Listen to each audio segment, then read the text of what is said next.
ఇటీవల ఒక సర్వే రిపోర్ట్‌లోని ఆంధ్రప్రదేశ్‌లో మహిళలపై జరుగుతున్న అఘాయిత్యాల్లో మొదటి స్థానంలో ఉందని, అదేవిధంగా ఉమెన్ ట్రాఫికింగ్‌లో మూడో స్థానంలో ఉందని చెప్పేసని ఎమ్మెల్సీ వరద కళ్యాణ్ సంచలన వ్యాఖ్యలు చేశారు. అసలు ఈ వ్యాఖ్యలు గల కారణాలు ఏంటి? ఇప్పుడు ఆవిడ మాటల ద్వారా విందాం. మేడం చెప్పండి, అసలు ఈ వ్యాఖ్యలు మీరు చేయడం గల కారణాలు ఏంటి? మీరు ఏమైనా తెలుసుకున్నారా? యాక్చువల్‌గా ఎన్‌సీఆర్‌బీ రిపోర్ట్ వచ్చిందండి. అందులోనే స్పష్టంగా చెప్పారు.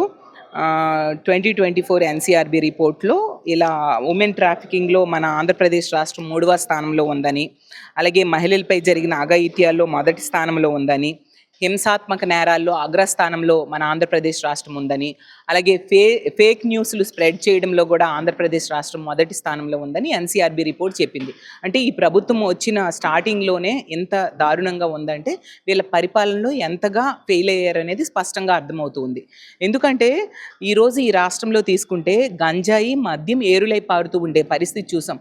నిన్ననే విజయవాడలో యువకులు జీపులతో గుద్దుకుంటూ నైట్ బీభత్సం సృష్టించారు.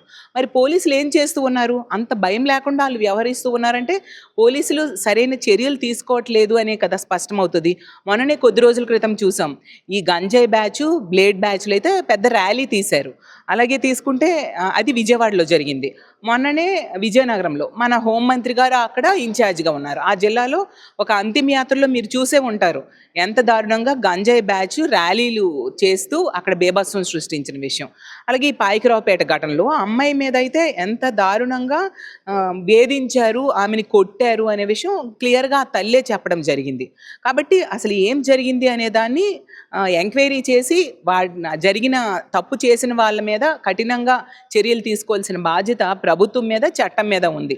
ఎందుకు హోంమంత్రి గారి సొంత నియోజకవర్గం ఈ విషయం బయటికి రాకుండా, బయటికి పోకుండా చేసేద్దాం, ఈ కేసుని తగ్గించేద్దామని ప్రయత్నిస్తున్నారో అర్థం కాని పరిస్థితి. వాళ్ళకి న్యాయం చేయాలి. అలాగే హోంమంత్రి గారు మరి అక్కడే ఉన్న వ్యక్తి, ఆవిడకేమో సింగపూర్ ట్రిప్పులు వెళ్ళడానికి టైం ఉంటుంది, క్రికెట్లు ఆడడానికి టైం ఉంటుంది, వాలీబాల్ ఆడుతున్నారు, డ్రామాలకి వెళ్ళి అటెండ్ అయ్యి చూస్తున్నారు, అలాగే మ్యూజికల్ నైట్స్కి అటెండ్ అవుతున్నారు. తన సొంత నియోజకవర్గంలో ఒక బాలిక మీద ఎలాంటి ఘటన జరిగినప్పుడు స్పందించాలి కదా. ఆ కుటుంబానికి ధైర్యం చెప్పాల్సిన బాధ్యత ఈమె మీద లేదా?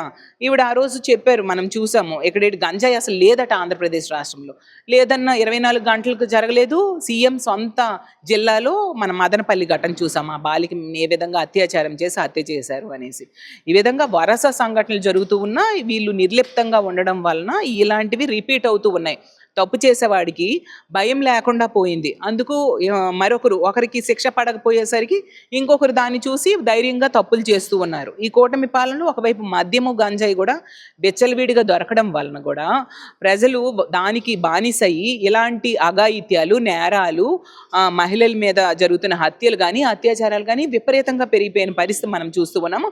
ఎప్పటికైనా ప్రభుత్వం స్పందించాలి, దీని మీద చర్యలు తీసుకోవాలి, ఆ అమ్మాయి కుటుంబానికి అండగా ఉండాలి, ఆ తప్పు చేసిన వాడిని కఠినంగా శిక్షించాలి, గంజాయిని అలాగే మద్యాన్ని అరికట్టాల్సిందిగా మేము డిమాండ్ చేస్తూ ఉన్నాం. ముఖ్యమంత్రి చంద్రబాబు నాయుడు గారేమో సంపద సృష్టిస్తానని చెప్పి ఎన్నికల ప్రచారంలో చెప్పారు. ఇప్పుడేమో పిల్లల్ని కనండి, పిల్లలే మీకు సంపద అని అంటున్నారు. దీన్ని మీరు ఏ విధంగా చూస్తారు? ఇది చాలా దారుణం అండి. మహిళల్ని, అతనికి ముందు నుంచి కూడా మహిళలంటే చాలా చులకన భావం. వాళ్ళ పుట్టుకనే అతను చులకన చేసిన పరిస్థితి మనం చూసాం. ఎందుకంటే ఆ రోజు అన్నారు, కోడలు మగబిడ్డను కంటానంటే అత్త వద్దంటుందా అంటూ మహిళలు పుట్టుకునే చులకన చేసిన పరిస్థితి మనం చూసాము. ఈ రోజేమో మహిళల్ని ఏదో పిల్లల్ని కనే యంత్రాలుగా భావించి ముగ్గురు నలుగురు కనమని దానికి డబ్బులు కూడా ఇస్తామని చెప్తూ ఉన్నారు. ఈ రోజు తీసుకుంటే ఉన్న మహిళలకి, ఉన్న పిల్లలకి పెంచడానికి వీళ్ళు ఎన్నికల్లో ఇచ్చిన ఏ ఒక్క హామీని కూడా అమలు చేయకుండా వెన్నుపోటు పొడిచిన పరిస్థితి మనం చూసాము. అన్ని హామీలు కూడా గాలికి వదిలేసిన పరిస్థితి మనం చూసాము. ఇప్పుడేమో పిల్లల కంటే ఎలా పెంచుతారు? అలాగే తీసుకుంటే ఉన్న మహిళల్లో కానీ, బాలికల్లో కానీ, పిల్లల్లో కానీ, మహిళల్లో వాళ్ళకే రక్షణ ఇవ్వలేకపోతున్నారు. ఇప్పుడు కొత్తగా పిల్లలు పుడితే అందులో మహిళలు, ఆడబిడ్డలు ఉంటే వాళ్ళ భవిష్యత్ ఏంటి? వాళ్ళ జీవితమే నరకప్రాయంగా మారే పరిస్థితి ఉంటుంది.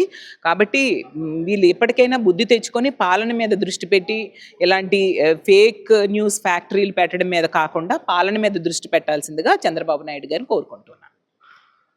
ఆంధ్రప్రదేశ్లోని నిజంగా ఇప్పుడు ప్రస్తుతం మహిళలపై జరుగుతున్న అఘాయిత్యాలు చూస్తుంటే మాత్రం అత్యంత దారుణంగా ఉన్న పరిస్థితి, ఇక్కడ మహిళలకు రక్షణ లేని పరిస్థితి నెలకొందని చెప్పేసి ఎమ్మెల్సీ వరద కళ్యాణ్ చెప్పడం జరుగుతుంది. అదేవిధంగా ముఖ్యమంత్రి చంద్రబాబు నాయుడు ఏదైతే పిల్లలే సంపద అనే మాట అన్నారో దాన్ని కూడా చాలా హాస్యాస్పదంగా ఆవిడ తీసుకోవడం జరుగుతుంది.